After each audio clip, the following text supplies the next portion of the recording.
साथियों नमस्कार। लंबे वक्त बाद, लंबे अरसे के बाद सहारा इंडिया समूह के प्रमुख सुब्रतो राय ने अपने एम्प्लॉइयों के साथ एक वीडियो कॉन्फ्रेंसिंग के साथ मुलाकात की। भुगतान के विषय में वार्तालाप हुआ। क्या क्या सारी बातें की गई, क्या सारे भरोसे दिए गए, इन्हीं सब बातों को लेकर हम आप लोगों के सामने उपस्थित हैं।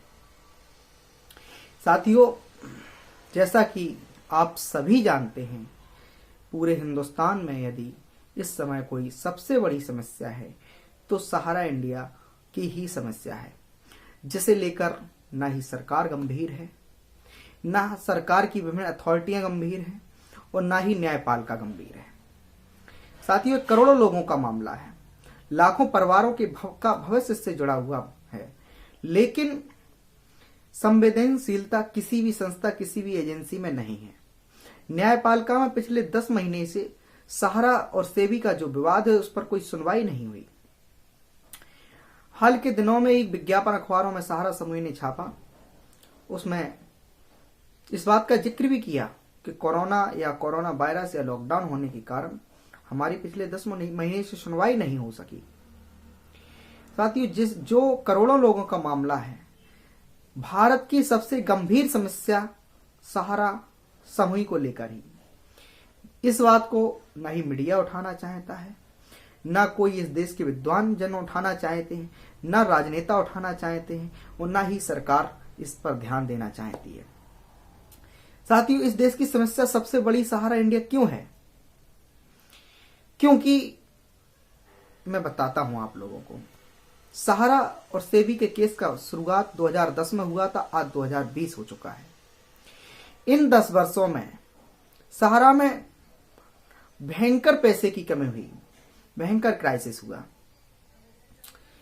लाखों की संख्या में एम्प्लॉय थे और लाखों की संख्या में आज वो बेरोजगार हो गए हैं। जब वो बेरोजगार हुए हैं तो उनके परिवारों पर आर्थिक संकट का खतरा आ गया है। एक समय सहारा समूह के पास 15 लाख लोगों की फौज थी। 15 लाख लोग जो पब्लिक से पैसा लाते थे, सहारा में इन्वेस्टमेंट कराते थे और उसको ब्याज समेत वापस दिलवाते थे। लेकिन जब से सेबी के साथ विवाद हुआ, ये क्रिम घटता गया।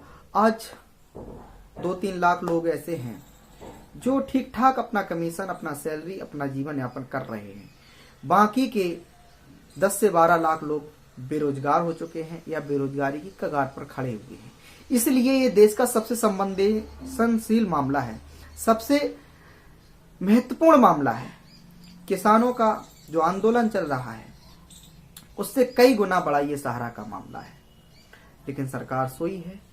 इसके अलावा दर्जनों शादियां नहीं हो पाई, सिर्फ और सिर्फ सहारा समूह की भुगतान न देने के कारण, या यूं कहें सहारा से भी विवाद होने के कारण। कई लोगों को अपनी बीमारी के समय पैसा नहीं मिल सका। अंदाजा लगाइए, जब सुप्रीम कोर्ट में ही इस बात को स्वीकारा गया है कि सहारा रियल एस्टेट और सहारा हाउसिंग का 3 करोड़ इन्वेस्टर था और सहारा की विभिन्न सोसाइटियां भी हैं, तो तकरीबन 10 से 12 करोड़ इन्वेस्टर आज सहारा के पास थे, उनका पेंडिंग है और भुगतान उनको समय से नहीं मिल पा रहा है। यहां तक कि 2-2, 2.5, 3-3 साल हो गए हैं, लोगों को उनका भुगतान नहीं दिया गया।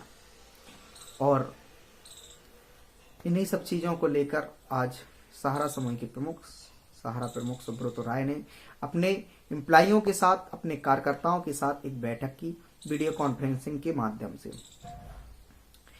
सहारा प्रमुख का कहना था कि जो सोसाइटियों पर रोक लगी हुई है वो अस्थायी है, वो बहुत जल्दी ही वो रोक हटा दी जाएगी।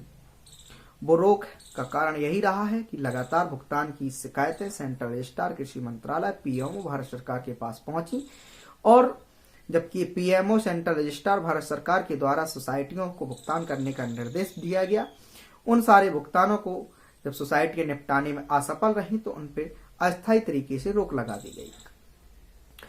उस पर सहारा श्री द्वारा कहा गया कि बहुत जल्दी ही वो रोक हटा दी जाएगी। इसके अलावा भुगतान को लेकर कहा गया कि 31 मार्च 2020 तक सब कुछ अच्छा हो जाएगा। तो कई सारे लोगों ने कहा, ये तो आपने 2019 में भी कहा था, 2018 में भी कहा था, कई बार कह चुके हैं। तो जाहिर सी बात है, हम सब लोगों के पास भरोसा करना ही बचता है। या आंदोलन करना बचता है। क्योंकि आंदोलन करना सहारा के कार्यकर्ताओं में इतना जोश नहीं है जो आंदोलन कर सकें और उस आंदोलन को सफल बना सकें। इसलिए हम तो कहते हैं भरोसा करना ही एकमात्र उपाय बचा हुआ है सहारा के एम्प्लॉइयों के पास। तो उन्होंने कहा कुछ ही हफ्तों में हो सकता है आप लोगों को पैसा मिलना प्रारंभ हो जाए और आप देखेंगे मार्च तक स्थितियां सामान्य हो जाएंगी, अच्छी हो जाएंगी। एक अखबार में भी, एक अखबार नहीं देश के विभिन्न अखबारों में भी एक विज्ञापन छापा गया जिसमें उन्होंने मुख्य हेडिंग दी थी इसमें हमारा क्या दोष है, और अंत में लिखा था 31 मार्च 2020 तक हम विजेता होंगे। तो वहां भी उनका दावा था 22,500 करोड़ रुपए हम सेबी सहारा अकाउंट में जमा करवा चुके हैं। अब और पैसे अधिक जमा नहीं करवाए जाने चाहिए क्योंकि सेबी मात्र 1 से 6 करोड़ रुपए का अभी तक भुगतान कर पाई है, अतः वो पैसा सहारा को वापस मिलना चाहिए। इन सारी चीजों का निष्कर्ष जहां तक पहुंचता है वो यही है कि सेबी के बिना, सरकार के बिना और न्यायपालिका के बिना सहारा के निवेशकों का भुगतान नहीं मिल सकता। क्योंकि एक शब्द भी जुड़ा होता है उसके साथ साथ विजेता होने के पहले कि हमारे पास एम्बार्गो लगा हुआ है, यानी एम्बार्गो जो सोसाइटियों की भी संपत्तियां हैं यदि उनको भी बेचते हैं, उनके साथ भी पार्टनरशिप करते हैं, तो वो जो उससे पैसा आने जा रहा है, आने वाला है, उससे भी सारा अकाउंट में जमा चला हो जाएगा। तो इन सारी चीजों को लेकर हम समझ सकते हैं कि बिना सरकार की स्पष्ट मंशा के, न्यायपालिका के बिना आदेश के और सेबी के बिना सहयोग के ये मामला निवेशकों का नहीं सुलझ सकता है। तो मीटिंग का जो सारांश था वो आप लोगों के समक्ष रखा। आप लोग कमेंट करें कि सहारा श्री की बातों पर अब भरोसा किया जा सकता है, अन्यथा की स्थिति में हम लोगों को क्या दूसरे रास्ते अपना लेने चाहिए, क्योंकि 2014 से सब्र कर रहे हैं। अच्छे दिन आएंगे, अच्छे दिन आएंगे। ना ही सरकार अच्छे दिन ला सकी, ना सहारा समूह अच्छा दिन ला सका, और स्थिति ये हो गई है कि अब देश के विभिन्न कार्यालयों में, सहारा कार्यालयों में सहारा के अधिकारी धमकियां दे रहे हैं, निवेशकों के खिलाफ मुकदमा लिखा देते हैं, एजेंटों की एजेंसी टर्मिनेट कर देते हैं, उन्हें निष्कासित कर देते हैं, ऑफिस में आने पर प्रतिबंध लगा देते हैं। तो ये समझ नहीं आ रहा है लोगों को करना तो करना क्या चाहिए, या भरोसा ही या आंदोलन ही। तो हम लोग तो यही चाहते हैं कैसे भी करके स्थितियां अच्छी हो जाएं।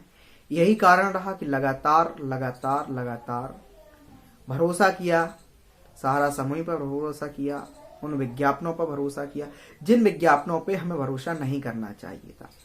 क्योंकि आप अखबारों में करोड़ों रुपए के विज्ञापन छपवा चुके हैं, लेकिन सवाल उठता है आपके वकील कोर्ट के अंदर उच्चतम न्यायालय के समक्ष, माननीय जज साहब के समक्ष क्यों इस बात को साबित नहीं कर पा रहे हैं कि ये पैसा सहारा रियल एस्टेट और हाउसिंग का हम दूसरी स्कीमों में कन्वर्जन कर चुके हैं। उस स्कीम का यदि सेबी चाहे तो भुगतान कर सकती है, अन्यथा की स्थिति में वो पैसा हमें दे दिया जाए। हम उस पब्लिक का, हम उस जनता का भुगतान जो रियल एस्टेट का था, हाउसिंग का था, दूसरी स्कीम में ले गए हैं, उसका हम भुगतान करने के लिए तैयार हैं। तो गलतियां दोनों तरफ से हैं, सहारा समूह की तरफ से भी, सरकार की तरफ से, सेबी की तरफ से। लेकिन निवेश इसमें साथियों, उस निवेशक का क्या दोष है जिसने खून पसीने मेहनत की कमाई को संचय करके सहारा के एम्प्लाई को दिया था, और उस एम्प्लाई ने सहारा के कार्यालय में जमा करवाया था इस मंशा के साथ कि उसका जो पैसा उसने जमा किया है, मेहनत की है, उसके बदले में उसको कमीशन दिया जाएगा, उससे वह अपने परिवार का, अपना भरण पोषण करने में सक्षम होगा। उसका क्या दोष है? ये करोड़ों लोगों के क्या दोष है? सरकार अपनी तानाशाही दिखा रही है, सहारा अपनी तानाशाही दिखा रहा है। दोनों मुद्दे को, दोनों इस विवाद को निपटाने के लिए कोई प्रयासरत नहीं है।